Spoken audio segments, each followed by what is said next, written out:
Muy buenas tardes a todos y bienvenidos a este encuentro directivo que organiza OBS Business School. Ya sabéis que este es un formato que nos hace mucha ilusión porque creemos que es un valor añadido para nuestros estudiantes de OBS Business School. Tanto aquellos que estáis iniciando el máster como aquellos que lleváis ya un tiempo, un cierto recorrido de lo que es el programa que estáis cursando y aquellos que estáis finalizando. Muchísimas gracias a todos vosotros por escoger OBS Business School, que forma parte, como sabéis, de Planeta Formación y Universidades. Y hoy os damos la bienvenida desde la sede de Planeta Formación y Universidades en Hospitalet. Como sabéis, para los encuentros directivos siempre escogemos temas de máxima vanguardia y ponentes con un recorrido muy específico y muy importante en el área, en la temática que vamos a hablar, discutir, a entrevistarnos esta tarde. En este caso vamos a hablar de disrupción digital y banca privada.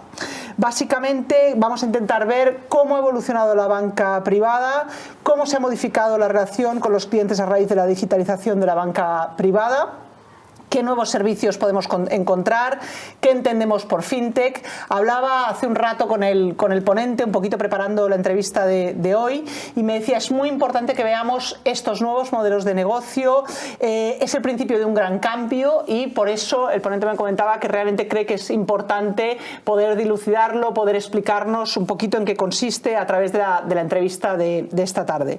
Recordar, muy importante, que nuestros alumnos pueden hacer las preguntas en almohadilla OBS Encuentro Directivo, almohadilla OBS Encuentro Directivo. Nosotros vamos recogiendo a través de redes sociales vuestras preguntas de esta tarde y las recogemos, y el ponente seguro que estará encantado de poder ayudarnos y contestarlas al final de la entrevista. En este caso voy a presentar a José de Alarcón Yécora, que es director comercial de Andback. Muchísimas gracias, José, por estar con nosotros hoy. Gracias a vosotros. José ha cogido un AVE y viene especialmente para esta entrevista, con un currículum muy extenso y una larga trayectoria en la temática que hoy nos ocupa. Voy a decir algunas frases, algunos puntos claves de su currículum. José de Alarcón Yécora es director comercial actualmente de Andback España, que es un grupo bancario especializado muy concretamente en lo que es banca privada. Desde 2012 ha ocupado diferentes cargos de responsabilidad, tanto en front office como en servicios centrales, de manera multidisciplinar. Anteriormente fue responsable del grupo de estrategia en el equipo de consultoría y transacciones para servicios financieros de PwC en España, y fue principal en Boston Consulting Group, con lo cual también tiene un background muy importante como consultor. Además es licenciado en Derecho y Ciencias Económicas y Empresariales por la Universidad Pontificia de Comillas. Así que un currículum espectacular para poder ayudarnos a hablar esta tarde sobre disrupción digital y banca privada. A mi derecha también nos acompaña hoy Jesús Reglero.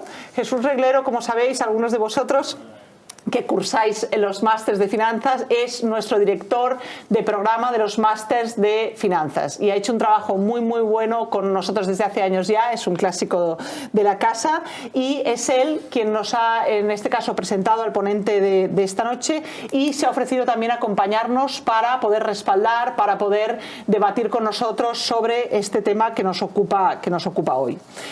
Como siempre, vamos a dividir un poquito nuestra entrevista en lo que son tres bloques principales.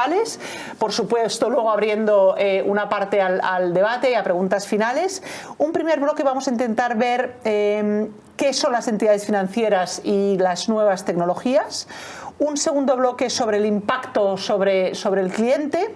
Un tercer bloque sobre nuevas entidades y servicios financieros y, como decía, luego un bloque de conclusiones y preguntas.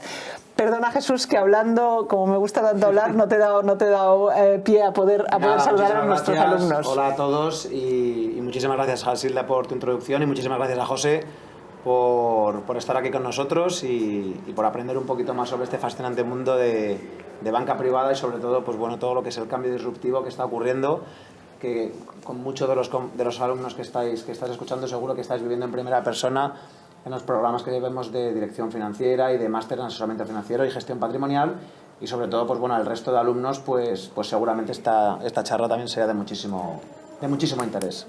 Como sabéis, el intento de alcance de los encuentros directivos es para todos nuestros alumnos, y en este caso pues yo le pediré, yo voy a seguir las preguntas un poquito que hemos preparado con el ponente, pero sí le pediré a Jesús que vaya interviniendo, vaya complementando según le parezca, porque evidentemente también es un especialista del tema que nos ocupa esta tarde. Entonces, bueno, José, un poquito para contextualizar y para ver un poquito cómo contextualizamos el tema que nos ocupa hoy. ¿Qué es la banca privada, José? Bueno, pues la banca privada es esa rama de la actividad bancaria que en primer lugar se dedica a clientes particulares y no a empresas, ¿no? Si dividiéramos el mundo de los servicios financieros particulares a empresas, tendríamos la banca comercial, y dentro de la banca comercial pues está el retail, que es la banca masiva, y la banca privada, ¿no? La diferencia radica básicamente en que la banca privada se dirige a aquellos clientes que tienen ya un patrimonio más importante, ¿no? Entonces, la principal rama de actividad de la banca privada es precisamente el asesoramiento para preservar o incrementar, invertir ese patrimonio. Pero dentro de la banca privada, pues al final se tocan todos los productos bancarios, financieros, operativos, transaccionales, medios de pago, etcétera. ¿Cómo podrías explicar un poquito lo que ha sido la evolución de la banca privada a lo largo de los últimos años? ¿Cuáles serían los factores claves de esta evolución, de estos cambios de los últimos años en los que entiendo que tú has estado trabajando en este sector? Sí. Bueno, la verdad es que en las últimas décadas la banca privada, pues como una industria más, ha sufrido una evolución, ¿no? o ha desarrollado una evolución importante, ¿no? Ha habido varios factores que han contribuido a esa revolución, ¿no? En primer lugar, destacaría toda la parte regulatoria. La banca privada está tremendamente regulada, en general la banca, pero en concreto la banca privada. Y bueno, pues hay un catalizador en el año 2008, con la gran crisis financiera, la quiebra de Lehman Brothers, digamos que acentúa más todo el proceso de cambio regulatorio que estaba habiendo, ¿no? Y hay regulación en dos sentidos. Una, la protección del inversor, que precisamente es toda la normativa MiFID que seguro que todo el mundo o mucha gente habrá oído hablar. Y luego, por otro lado, está toda la parte de la prevención y la lucha contra el blanqueo de capitales, ¿no? Que esto además también tiene un exponente en la crisis. Ya empieza con el atentado de las Torres Gemelas, donde se ve que para perseguir el terrorismo internacional es muy importante luchar contra el blanqueo de capitales, y en concreto pues con la crisis financiera también se hace ver que todos los capitales que están en los paraísos fiscales tienen que contribuir a restablecer un equilibrio en la economía, ¿no? Entonces, en el bloque regulatorio lo que ha habido es una estrecha, una excesiva regulación, que lo que ha hecho ha sido, por un lado, que tanto los clientes como los profesionales que trabajan en los bancos sean sometidos a mucha burocracia, ¿no? Mucho papeleo, etcétera, ¿no? Y ha habido un cambio muy profundo. En segundo lugar, destacaría pues, el contexto que tenemos. Los tipos de interés están en niveles nunca vistos anteriormente, y esto afecta mucho, sobre todo a los perfiles de inversión más conservadores, ¿no? Antes, con invertir en un producto tradicional con muy poco riesgo tenías una rentabilidad, eso ahora ha cambiado radicalmente, ¿no? Y ha hecho que salgan muchos más productos, también ha incrementado la cultura financiera. Digamos que esto ha sido un cambio en los últimos años muy relevante. Y el último, el tecnológico, pero bueno, lo he querido dejar para el final para luego conectar, ¿no? Con lo que es nuestra temática de hoy.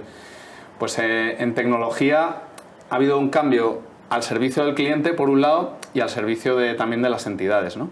Al servicio de las entidades, pues por básicamente industrializar y digamos, hacer más fácil todos los procesos, pues eso que comentábamos, de que hay mucha regulación, hay mucho papeleo, etcétera, ahí te ayuda mucho.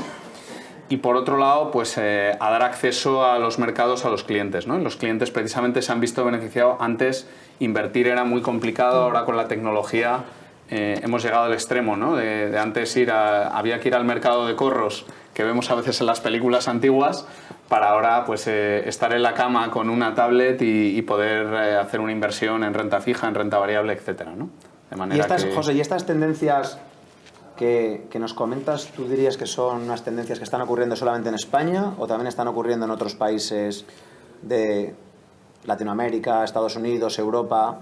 No, las tres tendencias, tanto la regulatoria como la de tipos como la tecnológica, son tendencias globales, ¿no? De hecho, la banca privada es una rama de negocio tremendamente global. Diría que dentro de los negocios que tiene un banco, siempre el más globalizado es banca privada. En gran parte porque las unidades que se dedican a invertir, al final los consejos de recomendación son los mismos para un inversor americano, español, italiano o asiático, ¿no? Hay ligeras adaptaciones simplemente.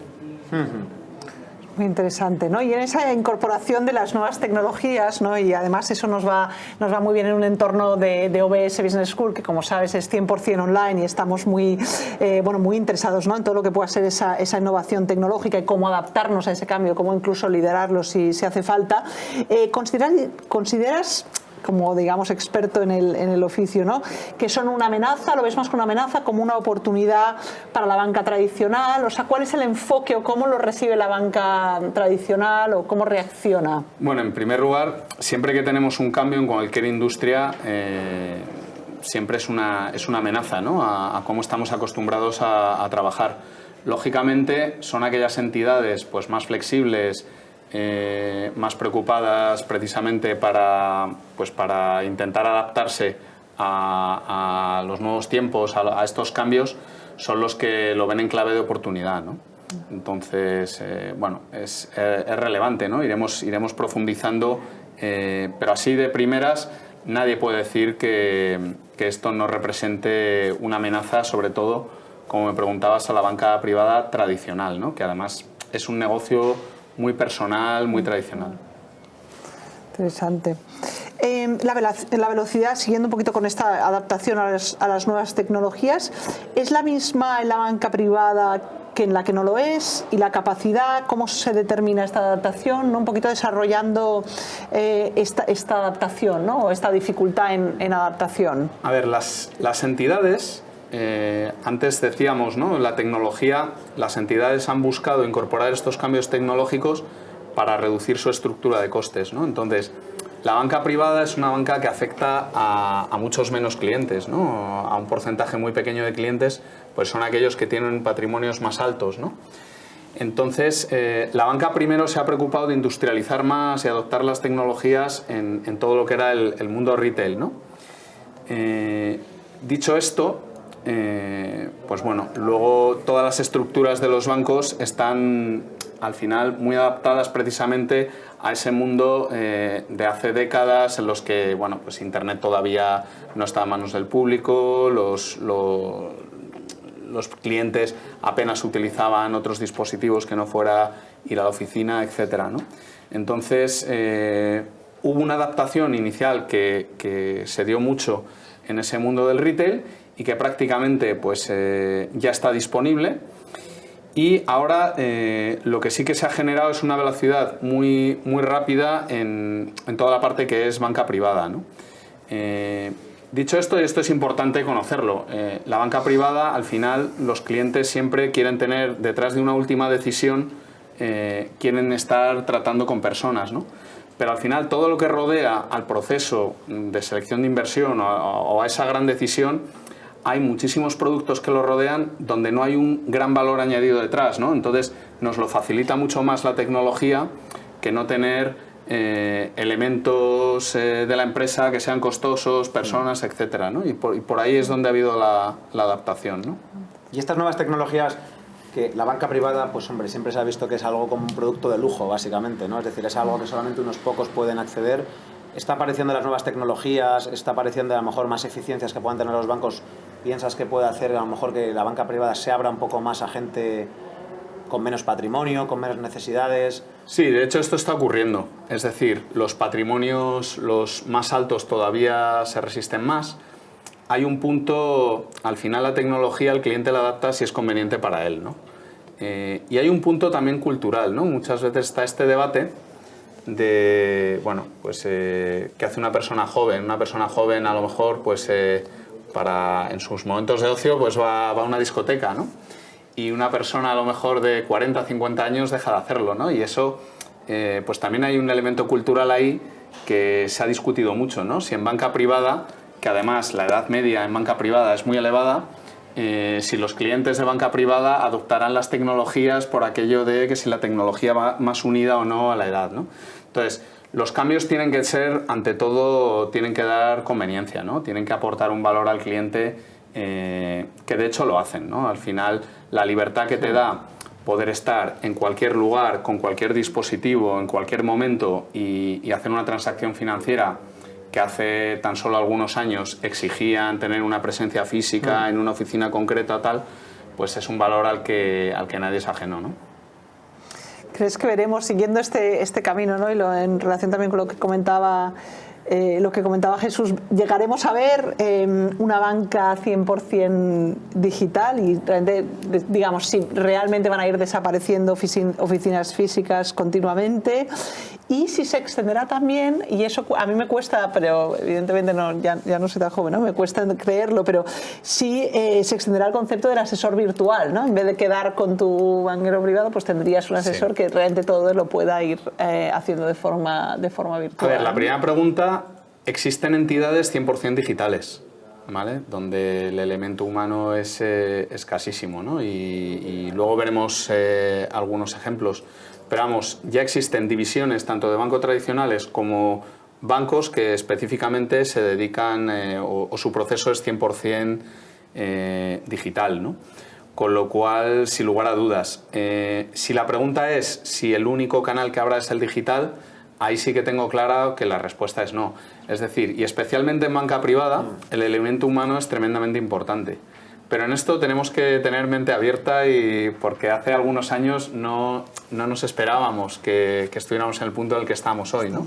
Del mismo modo que cuando hablamos de la industria de automoción, pues hace algunos años nunca pensamos que el coche eléctrico iba a llegar donde ha llegado, con lo cual la mentalidad tiene que ser abierta. Pero a día de hoy, con todo lo que podemos conocer, se nos hace imposible pensar que hay un segmento muy importante de clientes que siempre va a querer estrechar la mano, mirar a los ojos antes de tomar una decisión, ¿no? Y eso en nuestro negocio lo hace muy importante. Ahora, cuando menos, sí que prácticamente la totalidad de clientes sí que interactuarán también por canales digitales, ¿no? Ya casi lo están haciendo, que es al final lo que se pide, ¿no? Del mismo modo que en Carrefour yo hago la compra online, y cuando voy al supermercado Carrefour me identifica como el mismo cliente y es capaz de sacar patrones de consumo y explotar esa información, pues los bancos lo mismo, ¿no? Si interactuamos en la oficina para determinados tipos de productos o lo hacemos por un canal ajeno, bien sea por teléfono, con un asesor virtual, etcétera, ¿no? ¿Cómo dirías tú que ha sido un poco el cambio? ¿Ha sido un poco, con toda tu experiencia, que ya llevas una serie de años, ha sido rápido? ¿Los bancos básicamente estabais preparados?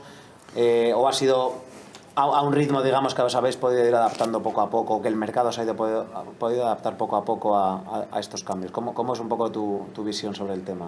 Bueno, yo recuerdo en el año 99, 2000, cuando irrumpieron todos los modelos de negocio digitales, ¿no? Donde Internet era el soporte. Quizá ahí hubo demasiado afán y todavía ni la demanda estaba preparada, ni tampoco la oferta tenía capacidad de automatizar todos los procesos, ¿no? Pero bueno, ya entonces sí que se vio que había una inquietud por detrás y que había un valor añadido que aportar, pero sin duda ha sido la irrupción digital de esta década en la que nos encontramos la que ha acelerado y ha sido un catalizador fundamental, que ha hecho que, bueno, pues que lo que antes parecía los bancos online casi tenían su futuro pues muy en el aire. Ahora todas las noticias que vemos son la noticia de la semana pasada fue que el Santander cerraba 1000 y pico oficinas, ¿no? Que no deja de ser del entorno algo más del 15% de toda la base de oficinas, que es un montón, ¿no? Sí. Con lo cual sí que me parece que que esto está cogiendo mucha velocidad y que estamos viviendo unos momentos que sí que se puede decir que son únicos, ¿no? Desde luego en la banca en general y en la banca privada en particular. Hablabas de esa precipitación de los cambios, ¿no? Y de ahí también un poquito hablábamos al principio del interés de lo que pueda ser el tema de hoy. Estamos hablando de disrupción digital y banca privada con José de Alarcón y con Jesús Reglero. Los dos han venido desde Madrid para hablar para esta entrevista de hoy. Recordamos a los alumnos de OBS que pueden hacer las preguntas en almohadilla OBS Encuentro Directivo. Estamos en un primer bloque, un poquito definiendo entidades financieras y nuevas tecnologías. Seguimos avanzando con nuestro ponente de hoy.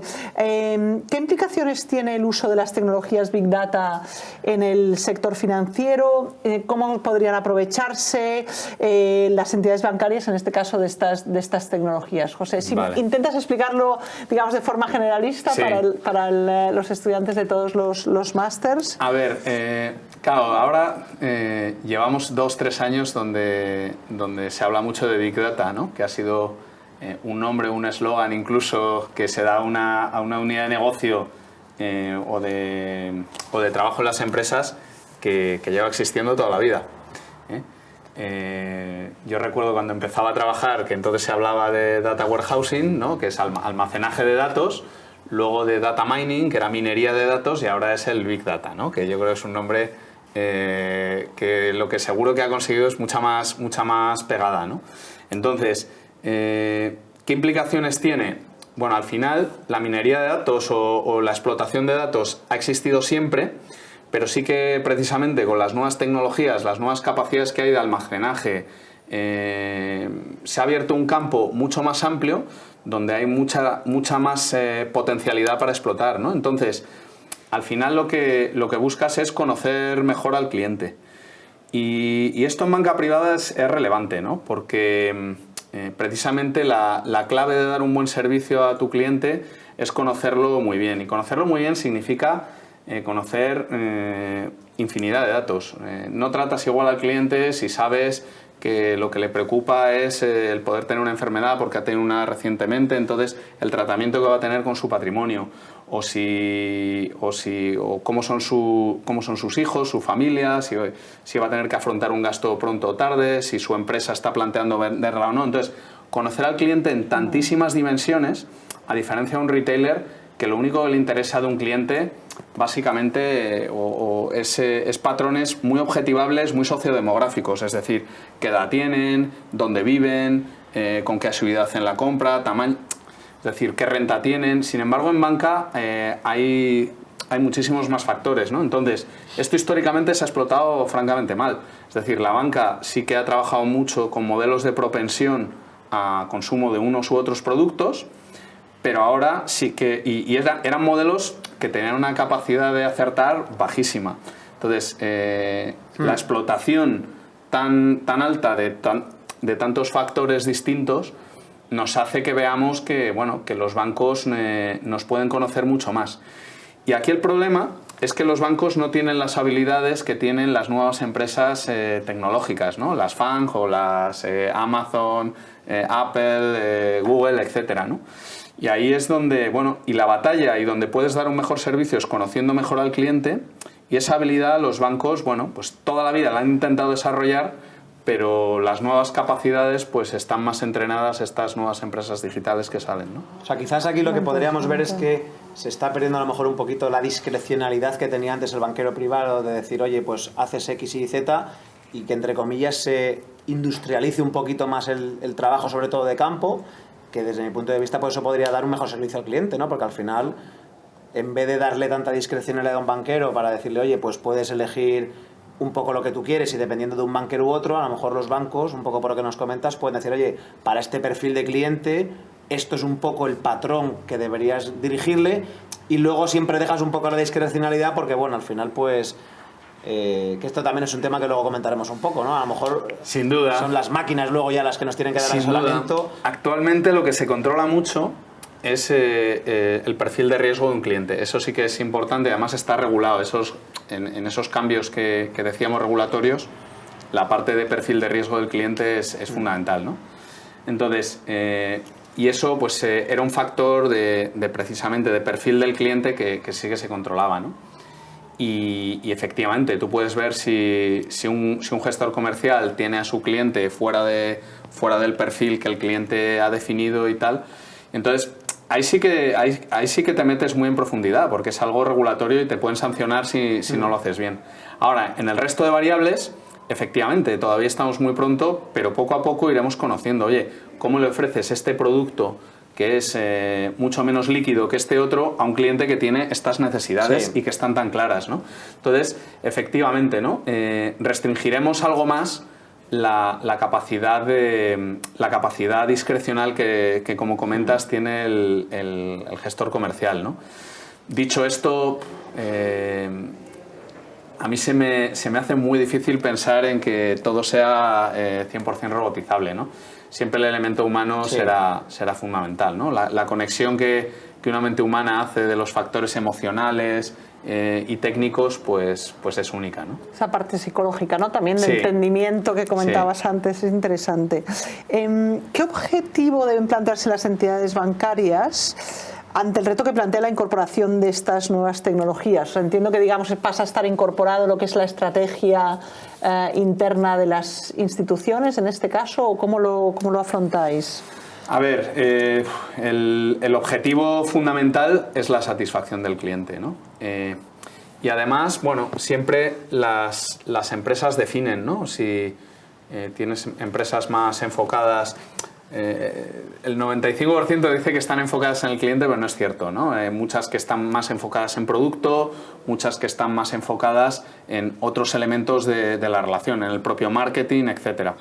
Claramente, una banca privada está muy orientada al cliente, 100% orientada al cliente. Un cliente que además es un cliente muy singular, muy exigente, muy competido. Todos se dirigen a ese cliente porque es un cliente que tiene mucho valor, ¿no? Entonces, el objetivo con estas tecnologías es que el cliente esté lo más satisfecho posible, que le sea mucho más sencillo desarrollar pues o hacer frente a esa protección o a ese trabajar con su patrimonio, ¿no?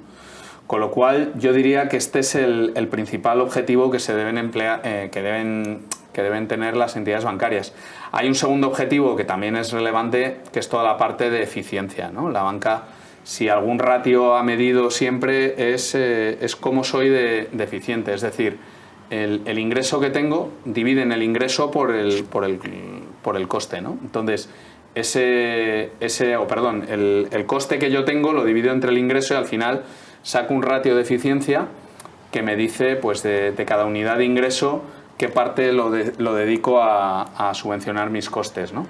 Entonces, en la medida en que la banca sea capaz de utilizar estas nuevas tecnologías para ahorrar en procesos que tienen menos valor añadidos y poder invertir en aquellos que tienen más, pues también el cliente se beneficiará. Por un lado, a corto plazo el banco, porque habrá recortado coste, pero también el cliente porque la entidad bancaria estará invirtiendo en aquellas áreas que tienen más sentido. Perfecto. Seguimos. Bueno, voy a hacer una pregunta más de este primer bloque y vamos avanzando porque si no siempre alargo mucho las primeras preguntas y me quedo corta al final de tiempo. ¿Crees en la posibilidad que realmente desaparezcan algunas entidades a raíz de esta, digamos, revolución, disrupción digital, revolución digital? Y si hay algunas de las instituciones más o menos propensas a desaparecer en estos cambios que nos vienes explicando, ¿no? Sí. En este tiempo. Hombre, yo creo que sí, que de hecho ha habido un proceso de concentración fortísimo, ¿no? Teníamos más de 100 bancos, por ejemplo, en España y ahora pues queda menos de un tercio, ¿no? Entonces, realmente seguiremos viendo que los bancos desaparecen. Lo que sí que es verdad es que lo más natural es que los bancos se integren, ¿no? Que se vaya viendo, oye... soy poco eficiente, lo que necesito es integrarme y en esas integraciones siempre lo que subyace es me quedo con el ingreso y elimino todo el factor de coste. ¿Qué bancos son más propensos a desaparecer? Pues yo diría los que los que están más protegidos aquí son los bancos internacionales, ¿vale? Los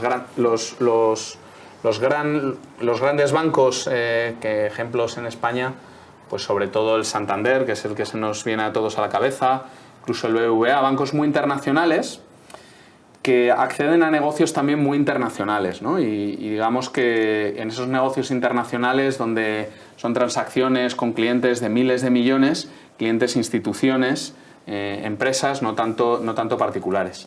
Los bancos que sufrirán más, los más locales, los que siendo además locales y no teniendo capacidad de acceder a esos otros negocios, tengan además la característica de tener una estructura muy orientada al cliente de hace décadas, ¿no? Y que tenga más difícil adaptar. Entonces, no es sencillo recortar, pues la decisión que ha tomado, por ejemplo, el Banco Santander de recortar 1000 y pico oficinas es una decisión muy complicada de tomar, ¿no? Y además, además de ser complicada, tiene por detrás mucho coste que tienes que afrontar. Entonces, los que tengan más dificultad, entonces la banca mediana, ¿vale? Y que tenga una estructura de costes pesada, pues es la que peor lo va a pasar. Y aquí cosas también que vemos todos los días en los periódicos y que leemos sobre nuevos jugadores que pueden entrar en el sector bancario, digamos, porque ahora, bueno, lógicamente las barreras de entrada, pues bueno, bancos online, como comentaba Casilda, pues no necesitas ya una implantación geográfica como necesitaban a lo mejor por los bancos más tradicionales, ¿no?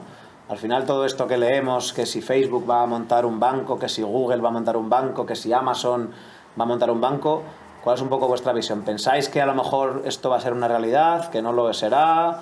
Que son... Absolutamente. O sea, pensamos que esto es un suceso cierto. Lo que es incierto es el momento en el que va a aparecer. O sea, la foto final tenemos clara que es esa.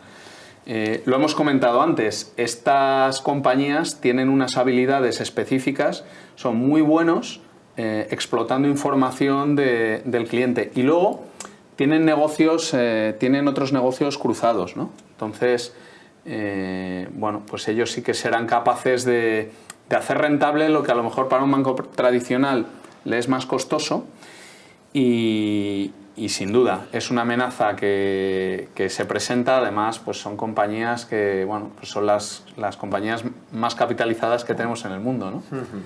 Y sí, lo vemos como una amenaza. Todavía estamos viendo detalles muy pequeños, pero nos encontraremos con esta situación.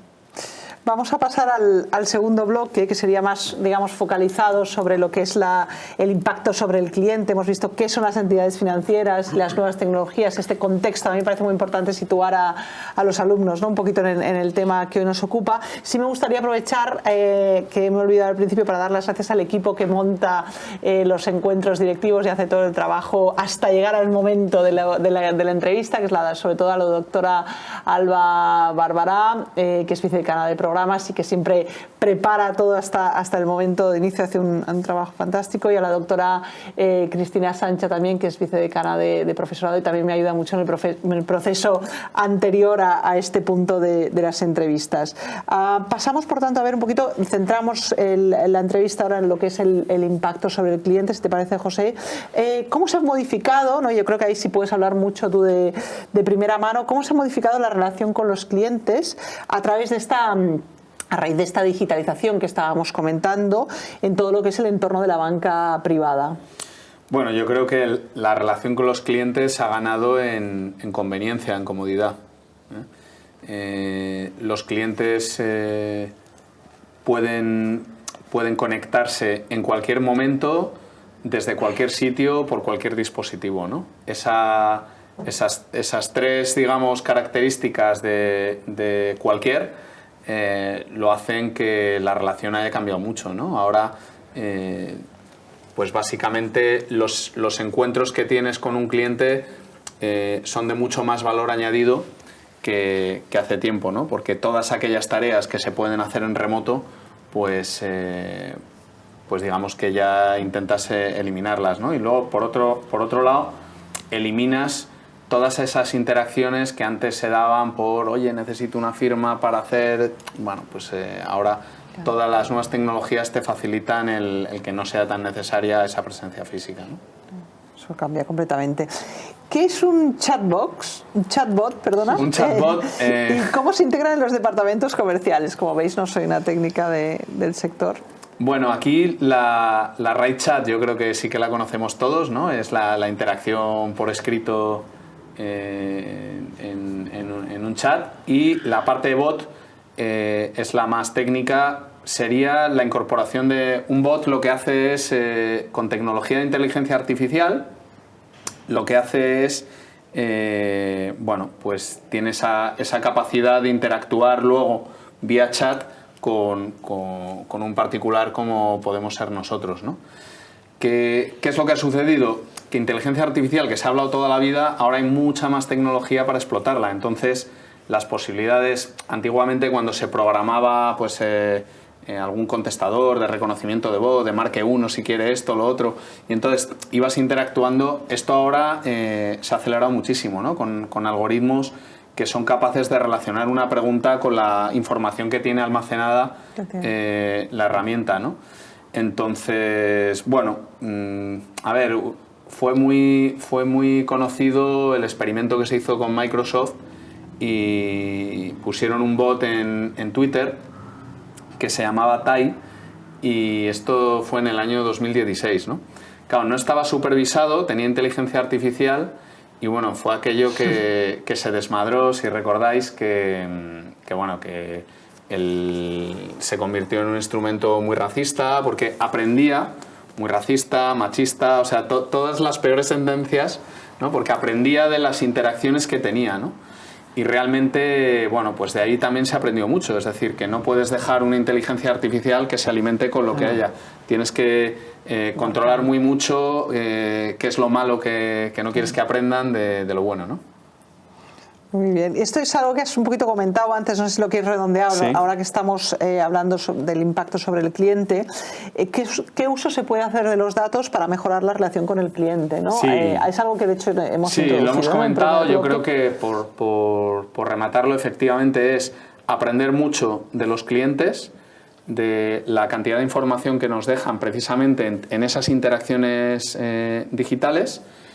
Y bueno, hacer converger una experiencia offline con una experiencia física con una experiencia digital, ¿no?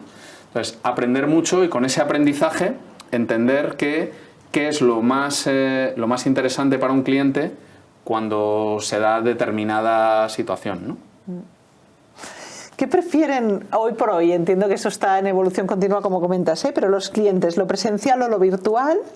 Y si todavía crees en esa interacción cara a cara con el cliente, ¿no? Por factores psicológicos, etcétera, como comentabas antes. A ver, hay clientes 100% digitales y clientes 100% físico. El digital, digamos que es aquel que no requiere tutela alguna. Conoce los mercados financieros, conoce los productos bancarios, entra, interactúa y no necesita nada, y de esto pues cada vez, además es un segmento de cliente que cada vez crece más, ¿no? Y luego por otro lado tenemos ese grupo de clientes pues con un perfil pues normalmente avanzado en edad, que está acostumbrado a que se lo hagan todo, que no quiere tomar, que es absolutamente lo contrario, ¿no? No quiere tomar ninguna decisión, aunque sepa lo que quiere decidir, quiere tener a alguien para que se lo valide, ¿no? Y luego, pues bueno, cada vez más el grupo que está en medio y que va teniendo tanto interacciones a un nivel más físico, persona a persona, como digital, ¿no? Y por eso se habla de multicanalidad, o ahora ya hablan de omnicanalidad, pero el concepto es el mismo, ¿no? Pues el segmento de cliente que más va creciendo, ¿no? Y además, a medida que los clientes van aprendiendo y van teniendo experiencia en lo digital, pues cada vez utilizan más lo digital y dejan la interacción física para las cosas más relevantes, ¿no? Cuando no queda otro remedio. Y como hemos dicho antes, no pensamos que...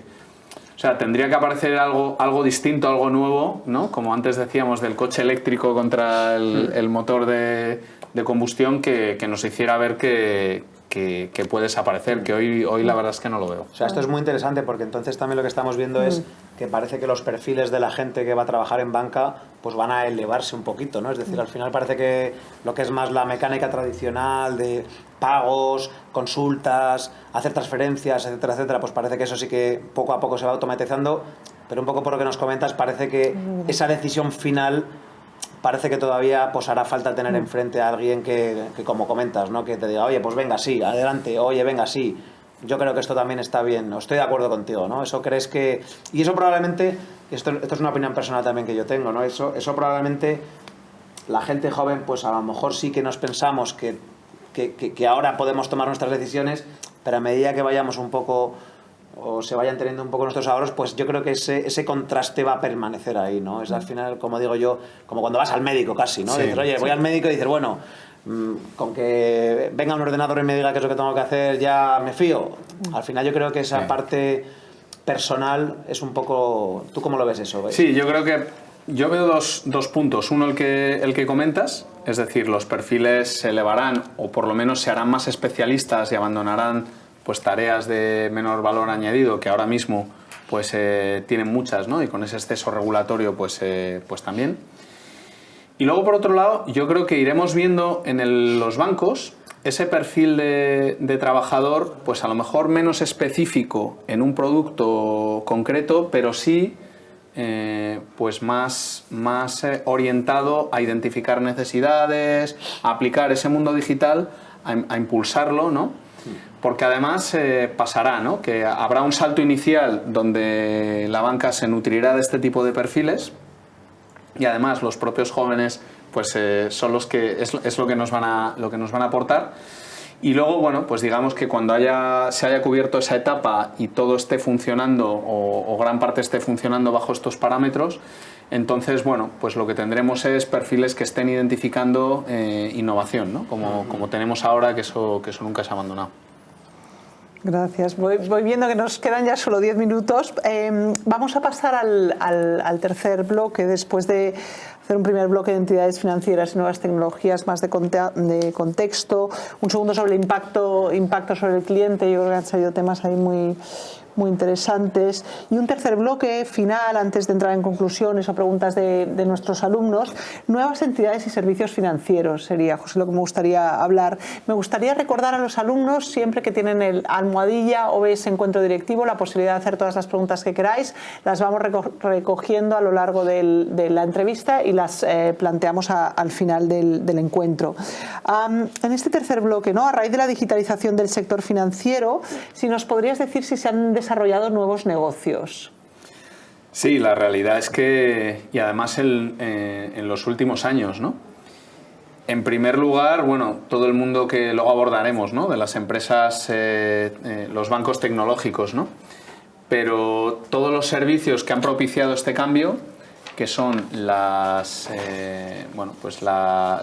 empresas que dan servicios de lo que antes hemos comentado, el Big Data, de inteligencia artificial, incluso de servicios que se están desarrollando y que se van a acelerar, como son las impresoras, todo el mundo de impresoras 3D, es muy relevante, ¿no? Si muchas veces tú quieres darle a un cliente no solo una página que te firme, etcétera, sino quieres darle algún tipo de elemento físico, como pueda ser una tarjeta, como pueda ser pues una caja con algún elemento, etcétera. Todo esto la impresora 3D pues es algo que se irá incorporando, ¿no? Cuando quieres dar los servicios 100% digital o pues te aprovechas de estas tendencias. De manera que estas industrias que se están desarrollando, diría que no es tanto a raíz de los cambios que va a haber en el sector bancario, sino que es más cambios transversales y bueno, son compañías que tienen también, que tocan todos los sectores y uno de ellos el nuestro, ¿no? ¿Qué entendemos por fintech, José? A ver, fintech es la unión de dos raíces conocidas. Fin es una abreviatura de financial o financiero y tech tecnológico, ¿no? Entonces sería la unión de una compañía financiera y que a su vez es tecnológica, ¿no? Entonces esto es lo que entendemos por fintech. Y unido a este concepto, ¿no? ¿Qué nuevos servicios podemos encontrar actualmente, José, con estas nuevas? Sí, a ver, las fintech se han desarrollado en diferentes campos, ¿no? Algunas son más globales, otras son más especialistas, ¿no? Yo destacaría, en primer lugar, todas aquellas que, pues las más generalistas sería lo que ahora se llama neobanco, ¿vale? Que básicamente es pues un banco digital que puede dar muchos servicios, no solo la parte de cuenta corriente, medios de pagos, préstamos, productos con cierto valor añadido, ¿no? Luego estaría la parte de RoboAdvisor, que esta últimamente se comenta menos, y probablemente sea porque todavía la demanda no está muy preparada para interactuar con estas compañías, ¿no? Quizá el mercado norteamericano un poco más. Entonces, el RoboAdvisor a lo que se dedica es a ofrecer la posibilidad a un inversor de invertir de una forma, de invertir en índices, ¿no? Entonces hay unos productos, los fondos de inversión sí que el público los conoce, o los fondos mutuales, ¿no? Sí que la gente lo conoce. Luego están los ETFs, ¿no? Que son productos específicos que básicamente replican un índice. Entonces, un RoboAdvisor lo que te ofrece es esos ETFs que replican un índice, con lo cual yo no me tengo que fiar si la gestión que hay detrás es muy buena o muy mala. Yo sé que mi inversión va a seguir un patrón el mismo, idéntico a un índice. Si el índice va muy bien, mi inversión seguirá ese patrón, y si va muy mal también. Pero a veces se da, ¿no?, que cuando hay un gestor por detrás, pues solo cuando son muy buenos esto sucede menos. Pues te puede ocurrir que el mercado esté yendo bien, pero en concreto mi fondo esté yendo peor, pues porque el gestor se ha equivocado tomando decisiones. Si me voy al índice no me equivoco. Y a largo plazo esto no es un juego de suma cero, sino que realmente el que invierte al final gana dinero y realmente merece la pena. Luego están todos los que se dedican a servicios de pagos, ¿no? El PayPal de turno que está evolucionando. Sí. Bueno, es que hay la directiva PSD2 que ha regulado y ha abierto la posibilidad a una competencia feroz, ¿no? Antes toda la parte de medios de pago estaba en poder de los bancos, y ahora lo que obligan es a los bancos a dar acceso no solo a los retailers digitales o a las empresas de e-commerce de Internet, sino también a otros bancos, ¿no? Con lo cual la confidencialidad de los datos se pierde bastante, y toda esa explotación de la información que podría hacer un comercio que antes lo tenía imposible, sí que va a tener capacidad porque el banco va a estar obligado a poner a disposición la plataforma de pagos. Ya no me tengo yo que crear una plataforma yo, ¿no? Y por último, pues estarían todas las compañías de lending o de préstamos, ¿no? De crowdfunding, pues cuando pone dinero el público para ayudar a capitalizar una empresa, una nueva idea, una startup. O el crowdlending, que es, bueno, pues cuando una empresa, ya el banco deja de financiarla y es una empresa de tamaño pequeño, con lo cual no puede acceder a servicios que existen, que por un mayor tipo de interés esa empresa tendría préstamos, pues todos los particulares lo pueden hacer, ¿no? De manera que sería el neobanco global, el RoboAdvisor muy para inversiones indexadas, toda la parte de medios de pago, y finalmente la de préstamos, ¿no? Es muy interesante porque esto, si os dais cuenta, es un poco cubrir necesidades que antes no estaban cubiertas. Al final parece que no es robar negocios, sino que al final es decir, oye, pues una serie de cosas que antes pues no se cubrían, pues gracias a las nuevas tecnologías parece que se están entrando. Lógicamente algunas de ellas pues entrarán en conflicto, porque bueno, yo creo que en los últimos meses hemos leído pues que si más del 90% de los fondos no consiguen batir al índice, y por lo tanto incluso Warren Buffett, ¿no?, dice sí, que él, si tuviese todo su patrimonio, invertiría en un índice que sea como el Standard & Poor's 500, digamos, ¿no? Entonces al final, bueno, yo creo que al final no, o sea, las nuevas tecnologías lo que van a hacer es una banca que viva y que conviva con la anterior, ¿no? Es un poco lo que yo veo, no sé si estás de acuerdo o no. Sí, yo creo que al final las nuevas tecnologías han venido para quedarse. Lo que pasa es que, bueno, el mercado es finito, y irán cogiendo una cuota cada vez más importante, y sobre todo lo que comentábamos, ellos tienen dos cosas. Uno, esas habilidades para trabajar con esta información y entender y conocer más rápido al cliente, y además tienen negocios cruzados. Y luego un tema que no hemos comentado, la banca es un sector que tiene muy mal nombre. La banca tiene muy mal nombre. Todas estas empresas que se dedican ahora a nuevas tecnologías, las fintech, tienen mucho mejor nombres que marcas centenarias del sector, ¿no? Entonces eso también va a obligar a la vieja banca a comunicar mejor, a adaptarse más rápido y hacer ver que ellos también pueden ser flexibles, y de alguna manera también pues entender que ese tiempo, ese negocio más monopolizado, ahora se compite, y bueno, pues que hay que estar más por el cliente.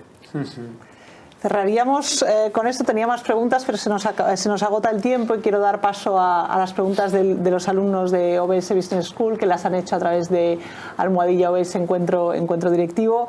Hemos hablado de disrupción digital y banca privada, lo hemos hecho dividido en 3 bloques, siempre un primer bloque de introducción, de contextualización para los alumnos y para llegar a todos los que estáis en los diferentes programas, entidades financieras y nuevas tecnologías. Hemos hecho un segundo foco, yo creo que muy importante, sobre todo considerando nuestro ponente de esta noche, que sería ese impacto sobre el cliente, un especialista en banca privada que en este caso conoce muy bien y que nos contaba, ¿no?, la importancia de la psicología, por mucho que se vayan incorporando de forma acelerada las nuevas tecnologías. Y ese tercer bloque, que me ha quedado un poquito corto, tenía más preguntas, sobre nuevas entidades y servicios financieros. Si te parece, José, te hago algunas preguntas de los alumnos que me han pasado. No sé si tú tienes alguna pregunta también final. En este caso, María de Alicante, la saludamos. Pregunta María, ¿cómo será la banca del futuro? ¿Cómo la podrías definir, José? Bueno, yo creo que la hemos ido perfilando, ¿no?, en este encuentro. Yo creo que destacaría que será una banca donde los canales digitales seguirán teniendo mucha más presencia. Será una banca que tendrá más fácil adaptarse a los clientes, conocerlos mejor y dar soluciones todavía más adaptadas. Y bueno, será una banca donde no nos sorprenderá que los principales actores sean Google, Amazon, Facebook, etcétera, ¿no? Nos pregunta Sandra desde Colombia, un saludo para Sandra. ¿Digital implica eficiencia? Hace una pregunta así muy directa en 3 palabras. Bueno, a ver, depende de cómo se aplique lo digital, ¿no? El banco en el que trabajo, pues que precisamente mañana lanzamos un chatbot para toda la parte de préstamos hipotecarios, ha sido muy disruptivo y realmente tiene detrás un negocio muy potente con una marca que está funcionando francamente bien, ¿no?, que es MyInvestor. Y realmente pues no tiene ninguna eficiencia todavía, ¿vale? Porque se está abriendo camino y necesita negocio. Ahora, lo digital nos ayuda a hacer los procesos más eficientes, sin duda. Es una manera de industrializar, pues la más eficiente que conocemos, ¿no?, porque es la que tiene la tecnología necesaria para dar más alternativas, más diferencias, y un proceso digitalizado pues es más eficiente, ¿no?, en ese sentido. Pero bueno, entiendo que la pregunta viene porque no todas las empresas digitales conseguirán ser igual de eficientes. De hecho, las empresas digitales van con una propuesta clara, ¿no?, que es gratis o esto va a costar muy poco, etcétera, ¿no? Con lo cual, por la parte del denominador lo tienen pequeño, entonces a poco que, aunque tengan poco coste en el numerador, pues les cuesta. O sea, es una buena pregunta, la verdad. Nos pregunta Juan desde Perú, ¿con la transformación digital de la banca se abren las puertas a relaciones más sólidas con las startups? Si se refiere a los bancos con startups. Eso es lo que yo entiendo, sí, las entidades, ¿no? Bueno, qué duda cabe que ahora mismo, especialmente, diría que a corto plazo, bueno, o en el corto plazo de este gran proceso, en estos inicios en los que estamos, claramente sí, porque los bancos no tienen estas capacidades, entonces tendrán que ir a buscarlas fuera y por ahí vendrá una primera parte de la relación, ¿no?, en servicios que un banco no es capaz de realizar y que se va a tener que apoyar en terceros. Y luego también, ¿no?, yo creo que muchas startups que están cogiendo cuota de negocio con nuevas ideas y tal, tendrán una capacidad enorme de venderse, de integrarse en proyectos muy grandes y aprovechar esa experiencia que han sabido desarrollar y esas capacidades para traspasárselas a entidades mucho más grandes, ¿no? No sé, Jesús, si quieres cerrar con alguna pregunta final. ¿Veremos a Facebook, a Amazon o a Google comprando algún gran banco? ¿O lo preferirán hacer ellos solos, poco a poco, con crecimiento orgánico? Esta es buena porque, claro, intuitivamente lo que uno diría es ¿para qué quiere una de estas compañías coger lastre, ¿no?, y coger, sobre todo, La parte más costosa, 2/3 de la cuenta de resultados de un banco son personas, y luego el tercio que resta, sobre todo, es toda la parte de inmuebles, de locales, etcétera, ¿no? Y de esos 2/3 que hemos dicho que está en personas, la gran parte está en la red de oficinas, ¿no? de los grandes bancos. Entonces, así a priori, uno diría, yo creo que una Amazon, un Facebook, tal, nunca compraría un gran banco. Pero por otro lado, sí que existen bancos que a lo mejor no tienen tanto lastre de oficinas, y se me ocurre, ¿no? Un banco que además trabaja muy bien en España y que es un banco muy conocido también internacionalmente, como es Bankinter, que tiene muy pocas oficinas. El hecho de, por ejemplo, adquirir un banco de estas características para tú aprender cómo son estos procesos y luego poderlos integrar con ese conocimiento digital, pues me parece que sería un movimiento muy interesante. En cualquier caso, creo que si se diera una compra, sería una compra de un banco mediano y nunca de un gran banco, ¿no?